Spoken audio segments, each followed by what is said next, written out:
Welcome to వంటింటి వేళ. ఈరోజు మా వారు నాకు ఒక టాస్క్ ఇచ్చారు. నేను రెసిపీ అంతా తెలుగులోనే చెప్పాలంట, ఒక్క ముక్క ఇంగ్లీష్ యూజ్ చేయకుండా.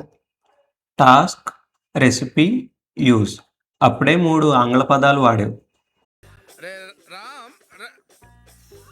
అంటే ఆట మొదలవలేదు కదా. సరే, ఇప్పుడు మొదలు పెడదామా అయితే? సరే. ముందుగా జీలకర్ర, అల్లం, వెల్లుల్లి, పచ్చిమిర్చి, కొత్తిమీర నూరుకోవాలి.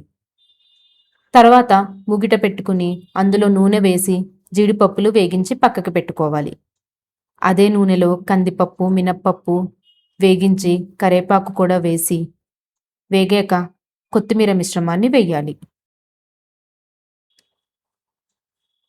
అందులో పసుపు, ఉప్పు వేసి వేగించాలి. 10 నిమిషాల తర్వాత మిశ్రమం వేగి ముద్దలా అవుతుంది. వండుకున్న అన్నం కలుపుకోవడానికి సులువుగా ఉండే కంచం లేదా గిన్నెలోకి తీసుకుని అందులో కొత్తిమీర ముద్ద వేసి బాగా కలిపి రుచి చూసుకుని తగినంత ఉప్పు వేసుకుని కలిపితే కొత్తిమీర అన్నం తయారు. వేగించిన జీడిపప్పులు వేసుకోండి, మర్చిపోవద్దు. ఏమండి, వంట అయిపోయింది. మీరు రుచి చూసి చెప్పండి ఎలా ఉందో.